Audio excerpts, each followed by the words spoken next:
Hello everyone. तो चलिए आज क्लास 9th मैथमेटिक्स का लास्ट चैप्टर शुरू करेंगे, स्टैटिस्टिक्स।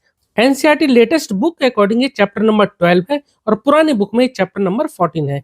नई बुक में सिर्फ एक ही एक्सरसाइज 12.1, पुरानी बुक में एक्सरसाइज 14.3 दे रखी है। ठीक है, तो चलिए क्वेश्चन नंबर 1 देखते हैं।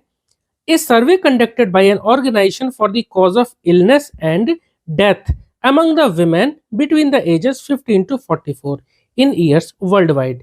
अब देखिए, एक ऑर्गेनाइजेशन के द्वारा एक सर्वे कंडक्ट किया गया जिसमें कॉजेज ऑफ इलनेस और डेथ का डेटा कलेक्ट किया गया और जो विमेन की एज थी 15 टू 44। ठीक है, तो ये हमारे पास डेटा दे रखा है, ये दे रखा है कॉजेज और ये female fertility rate. Fertility rate का मतलब होता है मृत्यु दर। ठीक है, यानी जो मृत्यु डेथ जो हो जाती है उसका डेथ का परसेंटेज।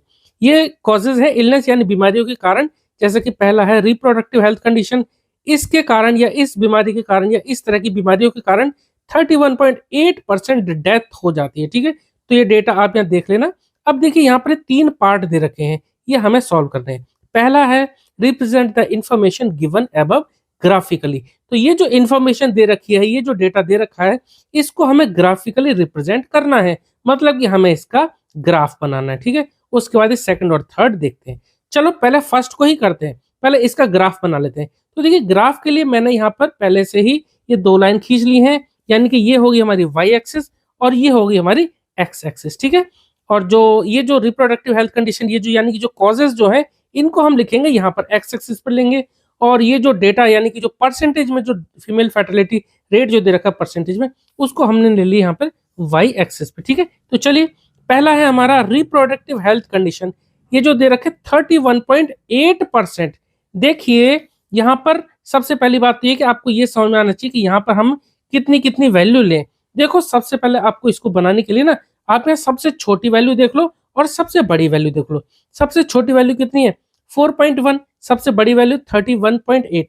आपके पास जितना बड़ा ग्राफ पेपर है आप उसके हिसाब से इसको एडजस्ट कर लो। अगर आपके पास बड़ा ग्राफ पेपर है तो आप तो 1 2 3 4 ऐसे भी यहाँ पे ले सकते थे। ठीक है, 1 2 3 4 इस तरह से, लेकिन बहुत ज्यादा बड़ा हो जाता। ठीक है, मैंने क्या करा है यहाँ पे 2 4 6 इस तरह से ले लिया। ठीक है, यानी कि 1 यूनिट को मैंने 2% के हिसाब से ले लिया, 1 यूनिट 2%, 2% इस तरह से। ठीक है, आपको यहाँ पे स्केल लिख भी लेना है, जैसे मैंने यहाँ लिखा है on Y axis 1 unit equal to 2%। ठीक है, यहाँ पर ऐसा कुछ लिखने की जरूरत नहीं, क्योंकि यहाँ पर हम ये जो दे रखी है ना कॉजेस, ये लिखने वाले। तो चलिए सबसे पहला है कॉजेस रिप्रोडक्टिव हेल्थ कंडीशन, कितना 31.8। देखिए 31.8, जैसे कि मैंने 2 का अंतर यहाँ पे लिया है, तो 31.8 32 से थोड़ा कम होगा। अब देखिए इसको, अब देखो ये है 30, ये है 32, इसके जस्ट बीच में ये होगा 31। अब यहाँ पर देखो ये 5 खाने हैं, 5 खाने हैं, तो पहला क्या होगा 31.2, फिर 0.4, 0.6, 0.8, यानी कि चौथा वाला जो खाना होगा, यहाँ से जो चौथा वाला खाना होगा ये होगा हमारा 31.8। ठीक है, हम स्केल की हेल्प से बना देते हैं। तो यहाँ होगा 31.8, यहाँ से देखो, यहाँ से एक लाइन नीचे तक खींच देते हैं। ठीक है, 32 से जस्ट नीचे है। ठीक है, चलो एक लाइन हमने इधर खींची। अब क्योंकि हमें ग्राफ बनाना है तो बार ग्राफ बनाएंगे। ठीक है, तो यहाँ से जितना यहाँ था उतना ही हम यहाँ ले लेते हैं और एक लाइन खींच देते हैं।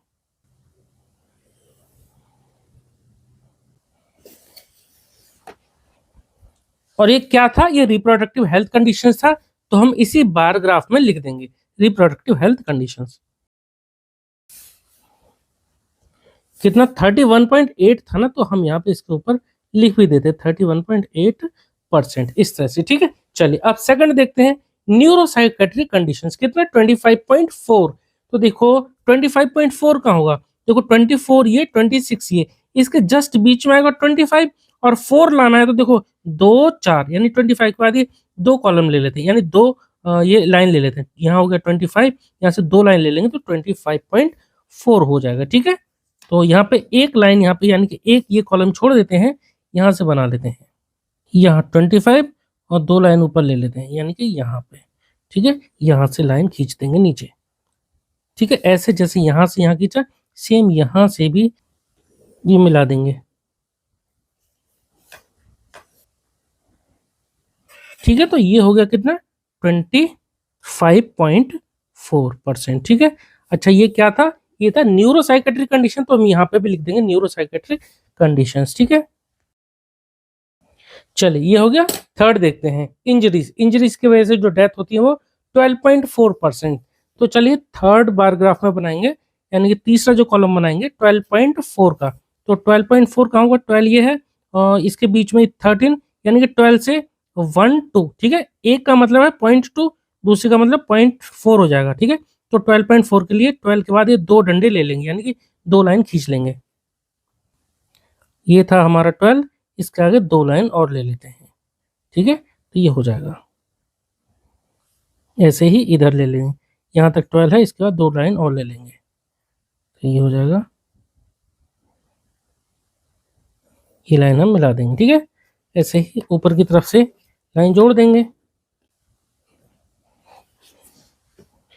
ये है इंजरीज की वजह से। ठीक है, इंजरीज। अब नेक्स्ट देखते हैं, देखिए कार्डियोवास्कुलर कंडीशन, यानी कि हार्ट रिलेटेड कंडीशंस। ये है 4.3। तो 4.3 का मतलब है, देखो 4 ये है, एक लाइन और अगर हम लेते हैं तो 4.2 हो जाएगा, एक लाइन और लेते हैं तो 4.4, यानी कि सेकंड लाइन और फर्स्ट लाइन के बीच में 4 के बाद। तो हम यहाँ पे एक लाइन यहाँ से लेंगे, यहाँ तक तो हो गया हमारा 4। तो एक लाइन ये वाली नहीं लेंगे, दूसरी और फर्स्ट के बीच में, दूसरी और फर्स्ट के बीच में। ठीक है, इस तरह से।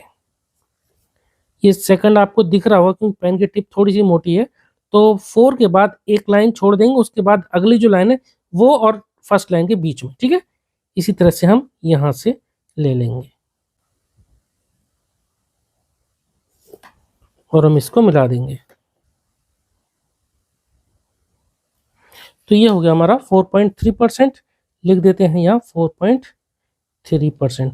अच्छा, इंजरीज का मैंने नहीं लिखा है तो यहाँ लिख देता हूँ 12.4%। ठीक है, और ये किसके लिए था 4.3, ये था कार्डियोवास्कुलर कंडीशन।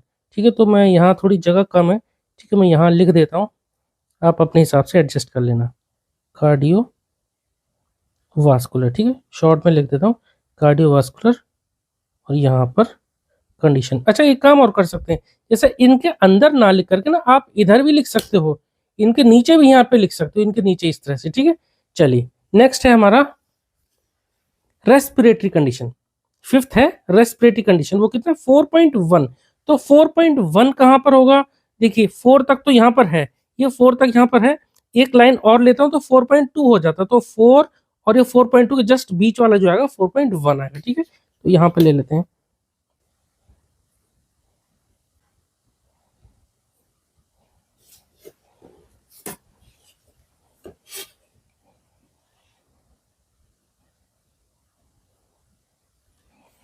ये आ गया हमारा कितना 4.1%।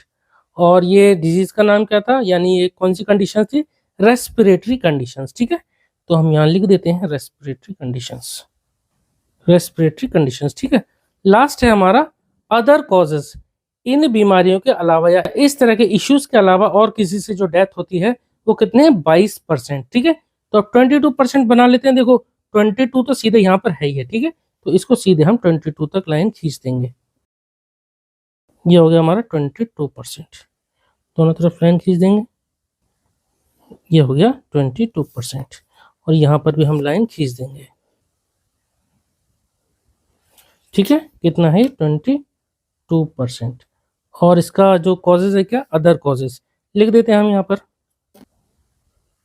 Other causes. ठीक है, अब चलिए पार्ट फर्स्ट, यानी हमें ग्राफ जो बनाना था वो तो बन गया। सेकंड पार्ट देखते हैं, which condition is the major cause of women's ill health and death worldwide. यहाँ हमें बताना कौन सी कंडीशन ऐसी है जो कि मेजर कॉज है विमेन्स की इल हेल्थ का, विमेन की खराब हालत के लिए कौन सी कंडीशन जिम्मेदार है, और डेथ के लिए भी, जो वर्ल्ड वाइड यानी कि पूरे विश्व में। तो देखिए इसका आंसर है, जो इनमें सबसे ज्यादा मृत्यु दर यानी डेथ किससे होती है 31.8, यही ज्यादा है इन सब में, यानी कि रिप्रोडक्टिव हेल्थ कंडीशन।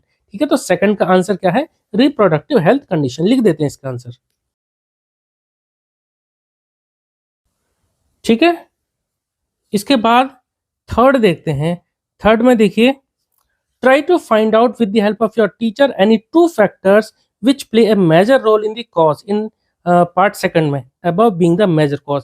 अब टीचर की हेल्प से आप यहाँ ये पता करो, 2 फैक्टर ऐसे बताओ जो कि किस वजह से ये सेकंड कंडीशन, जो सेकंड में जो मेजर कॉज है ना, यानी कि रिप्रोडक्टिव हेल्थ कंडीशन सबसे ज्यादा इसी में मृत्यु दर है, तो इसके कारण क्या है, ऐसा क्यों है कि रिप्रोडक्टिव हेल्थ कंडीशंस की वजह से क्यों मृत्यु दर ज्यादा है। तो सबसे पहले आप समझिए कि रिप्रोडक्टिव हेल्थ कंडीशंस होती कौन सी है। देखिए, रिप्रोडक्शन से संबंधित जितनी भी डिजीज होती हैं, जैसे माँ एक बच्चे को जन्म देती है तो वो भी रिप्रोडक्टिव हेल्थ इश्यूज में आते हैं। इससे अलावा जो भी रिप्रोडक्शन सिस्टम से रिलेटेड जो डिजीज होती हैं, वो सब इसी के लिए जिम्मेदार हैं। ठीक है, तो इसका कारण क्या है कि भाई होती क्यों है ये। तो देखिए, एक तो पहला तो एक कारण है इसका lack of proper care and understanding. भाई हम प्रॉपर केयर नहीं कर पाते, ठीक से समझ नहीं पाते अपने रिप्रोडक्शन सिस्टम को, एक तो कारण है इसका ये। सेकंड कारण है इसका लैक ऑफ मेडिकल फैसिलिटीज। देखिए, गांव में या जो दूर दराज के जो क्षेत्र हैं जहां पर हॉस्पिटल की पहुंच नहीं है, हॉस्पिटल शहर में है गांव में नहीं है, तो प्रॉपर मेडिकल फैसिलिटीज ना मिलने की वजह से भी ये जो रिप्रोडक्टिव हेल्थ कंडीशंस की वजह से मृत्यु दर या फीमेल फर्टिलिटी रेट ज्यादा है। ठीक है, तो इसके हम 2 रीजन ये लिख सकते हैं। पहला तो हम ये लिख सकते हैं lack of proper care and understanding, और दूसरा हम लिख सकते हैं लैक ऑफ मेडिकल फैसिलिटीज। ठीक है, प्रॉपर मेडिकल फैसिलिटीज कहीं कहीं नहीं मिल पाती, तो वह भी एक इंपॉर्टेंट वजह है। ठीक है, तो लैक ऑफ मेडिकल फैसिलिटीज। ठीक है, तो इस तरह से ये क्वेश्चन नंबर 1 हमारा कंप्लीट होता है। चलिए, इस तरह से क्वेश्चन नंबर 1 हमारा कंप्लीट हो गया। आई होप कि आपको समझ में आया होगा। चलिए, मिलते हैं नेक्स्ट वीडियो में क्वेश्चन नंबर 2 के साथ। Okay, thank you.